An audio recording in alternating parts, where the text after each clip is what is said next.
بسم اللہ الرحمن الرحیم۔ قصہ حضرت سلیمان علیہ السلام اور ملکہ بلقیس کا۔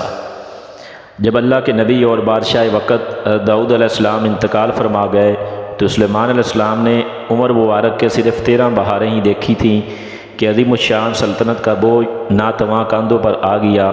تخت شاہی پر براجمان ہوئے تو اپنے رب کے حضور کامیابی کی دعا کرتے ہوئے عرض گزار ہوئے، اے میرے پروردگار، مجھے ایسی بادشاہت عطا فرما جو میرے بعد کسی کو بھی میسر نہ ہو۔ قرآن پاک کی آیت کا یہ ترجمہ ہے۔ رب العالمین نے اپنے محبوب بندے کی دعا کو شرف قبولیت بخشا اور افت اقلیم بنا کر دنیا کی ہر شے کو ان کا مطیع و فرما بردار بنا دیا۔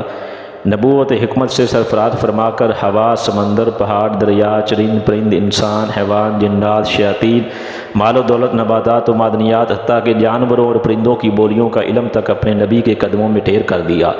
خود اللہ تعالیٰ قرآن کریم میں فرماتا ہے، ہم نے تند و تیز ہوا کو سلیمان کے تابع کر دیا اور ہم نے جنات کو بھی اور دوسرے جنات شیاطین کو بھی جو زنجیروں میں جکڑے رہتے تھے ان کے ماتحت کر دیا، اور ہم نے بہت سے شیاطین کو بھی ان کے تابع کر دیا اور ہم نے ان کے لیے تانبے کا چشمہ بہا دیا۔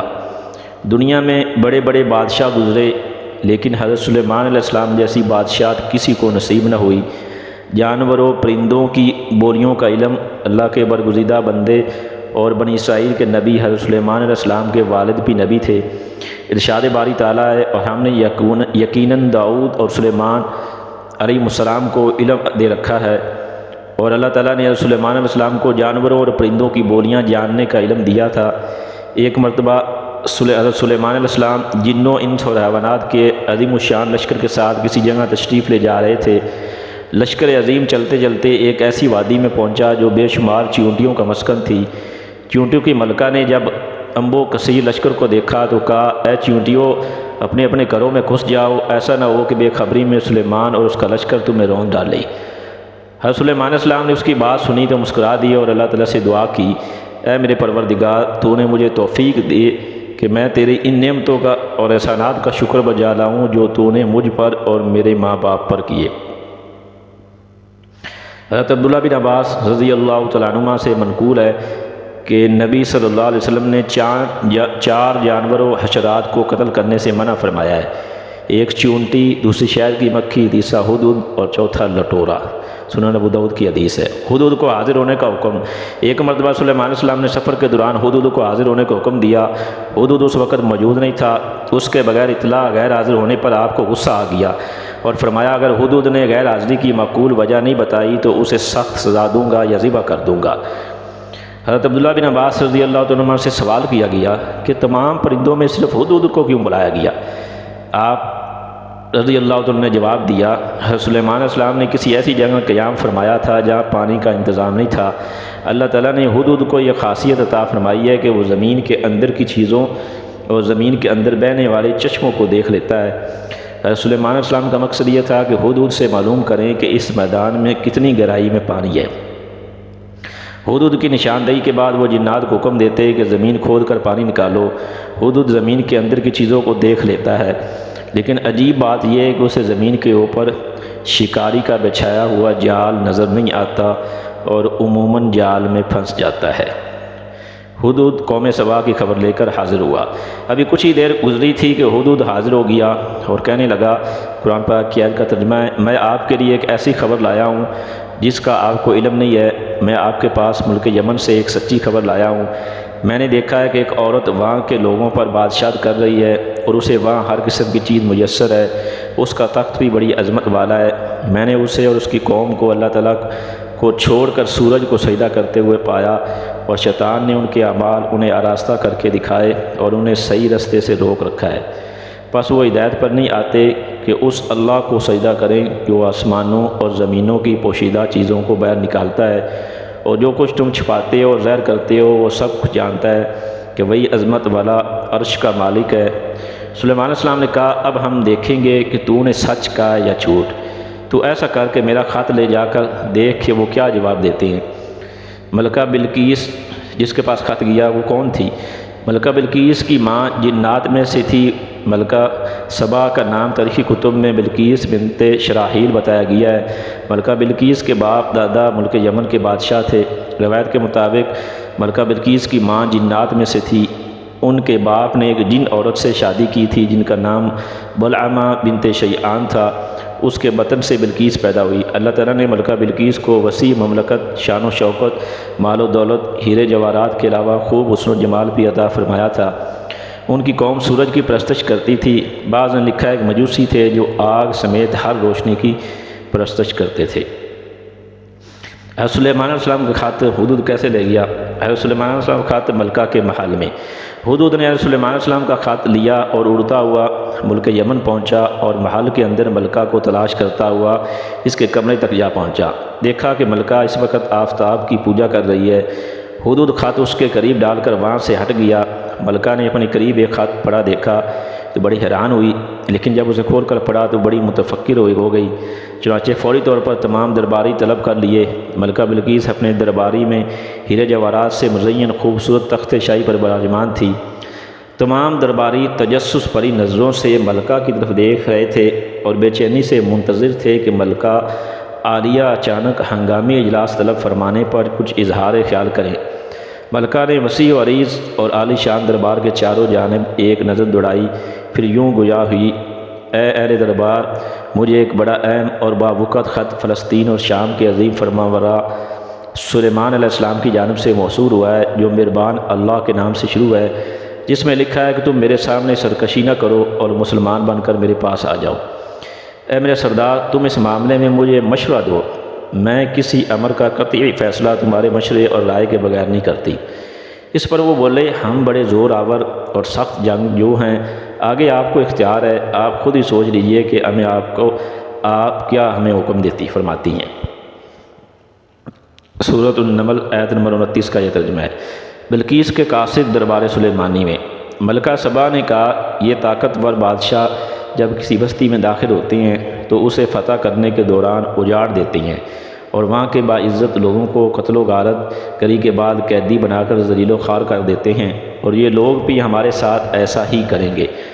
چنانچہ میں انہیں تحفے بھیج کر دیکھتی ہوں کہ ان کا کیا رد عمل ہوتا ہے۔ اس سے ہمیں اندازہ ہو جائے گا کہ سلیمان علیہ السلام کوئی عام دنیا دار بادشاہ ہیں یا اللہ کے نبی ہیں جن کا مقصد اللہ کے دین کا غلبہ ہے۔ اگر انہوں نے ہمارے یہ تحفے قبول نہیں کیے تو یقیناً ان کا مقصد دین الہی کی سربلندی ہے۔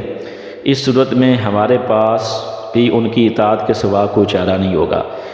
اسرائیلی روایات کے مطابق ملکہ بلقیس نے جو تحائف دربار سلیمانی میں بھیجے ان میں سونے چاندی کی اینٹیں، قیمتی موتی جواہرات، 100 عظیم ترین کنیزیں، 100 غلام اور ملکہ کی جانب سے ایک خط شامل تھا۔ اللہ تعالیٰ نے اپنی نبی علیہ السلام کو ان تحائف کی تفصیل وحی کے ذریعے پہلے ہی بتا دی تھی۔ چنانچہ سلیمان علیہ السلام نے جنات کو حکم دیا کہ شہر میں داخل ہونے والے رستے میں سونے چاندی کی اینٹوں کا فرش بچھا دیا جائے اور رستے کے دونوں جانب سونے کے بنے ہوئے عجیب الخلقت جانور کھڑے کر دیے جائیں۔ وزراء اور عمال سلطنت کی تمام کرسیوں اور فرنیچر کو سونے کا کر دیا جائے۔ دربار کو ہیرے جواہرات سے مزین کر دیا جائے۔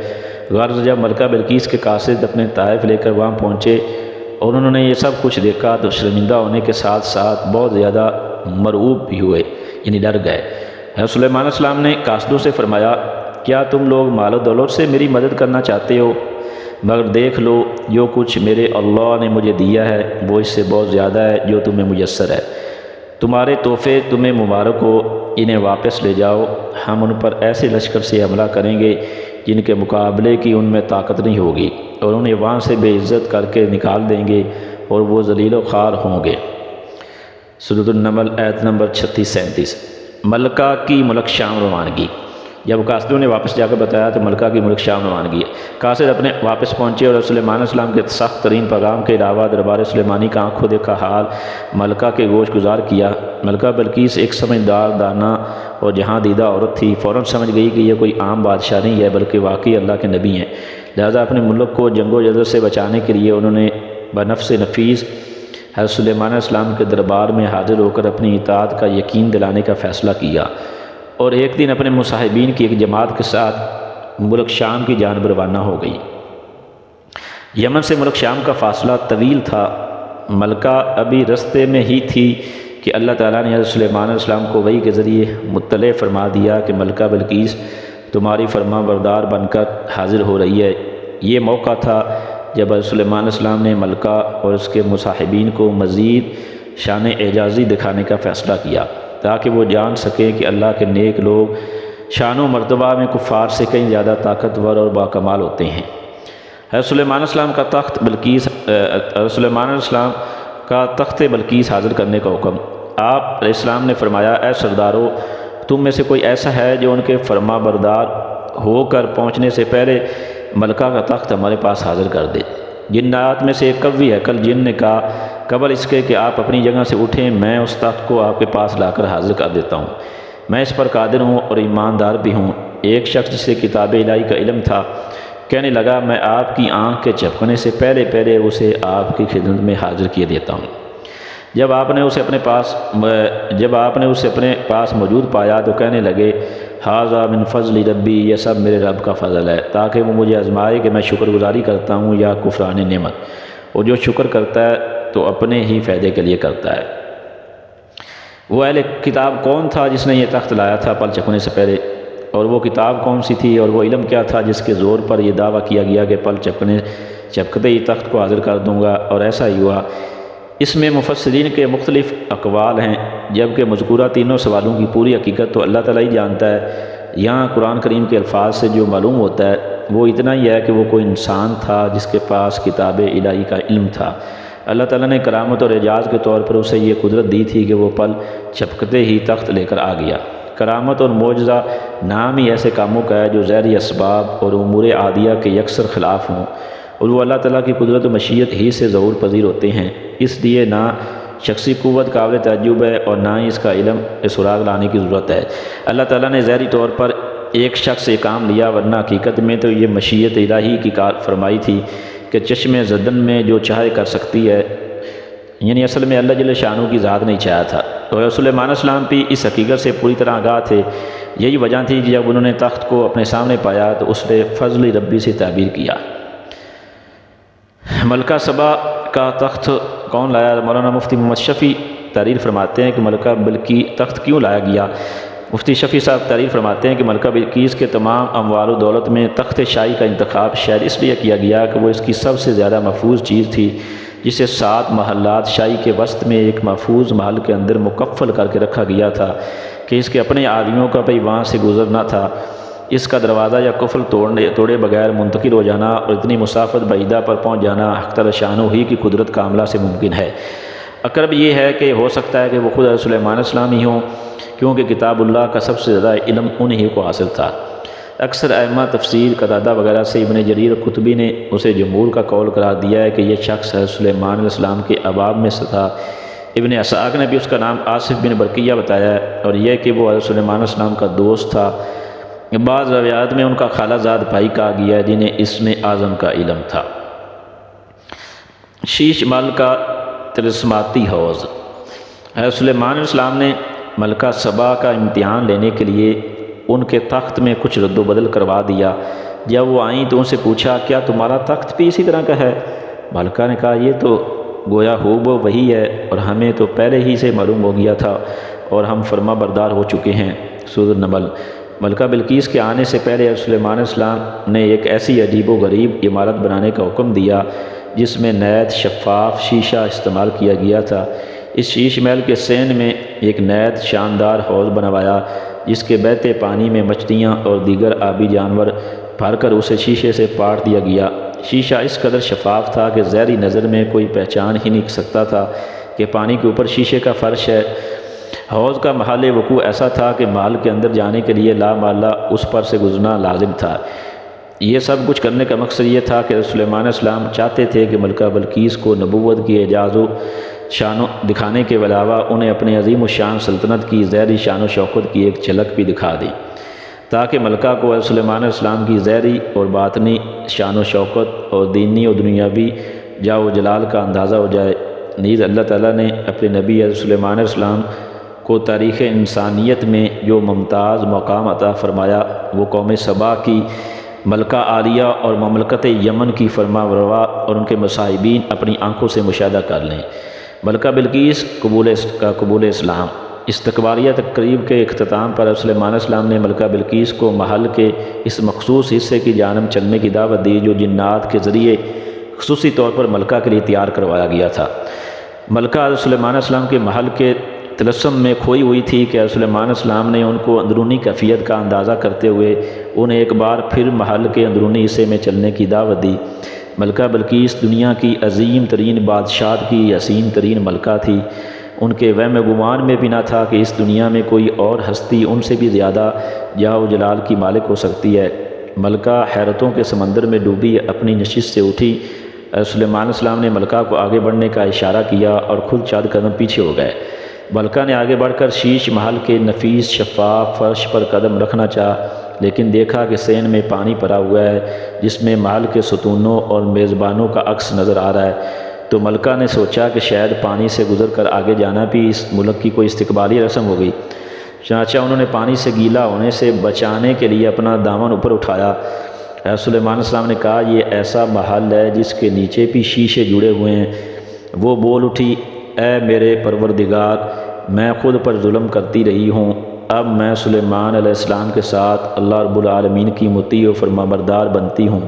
سورۃ النمل کی آیت نمبر 44 کا یہ ترجمہ ہے۔ یعنی جب ملکہ کو فرش کی حقیقت کا علم ہوا تو اپنی کوتاہی اور غلطی کا بھی احساس ہو گیا اور انہوں نے اپنی کم علمی کا اعتراف کرتے ہوئے مسلمان ہونے کا اعلان کر دیا۔ ملکہ بلقیس کے مسلمان ہونے کے بعد کیا ہوا، قرآن کریم میں یا کسی مستند حدیث مبارکہ میں اس کی تفصیل نہیں ملتی۔ ملکہ بلقیس نے سلیمان علیہ السلام سے نکاح کر لیا، جیسا کہ اوپر بیان کیا گیا کہ ملکہ بلقیس کے مشرف اسلام ہونے کے بعد کیا حالات پیش آئے۔ قرآن کریم نے اس حوالے سے سکوت کیا ہے۔ ابن عساکر نے حضرت اکرمہ رضی اللہ عنہ سے روایت کیا ہے کہ اس کے بعد ملکہ بلقیس سلیمان علیہ السلام کے نکاح میں آ گئی تھی۔ انہیں ان کے ملک میں برقرار رکھ کر یمن واپس بھیج دیا گیا تھا۔ سلیمان علیہ السلام ہر مہینے وہاں تشریف لے جاتے تھے اور 3 روز قیام فرماتے تھے۔ سلیمان علیہ السلام نے ان کے لیے ملک یمن میں 3 عمدہ محلات ایسے تعمیر کروا دیے جن کی مثال و نظیر نہیں ملتی۔ واللہ سبحانہ تعالی اعلم۔ قصص الانبیاء۔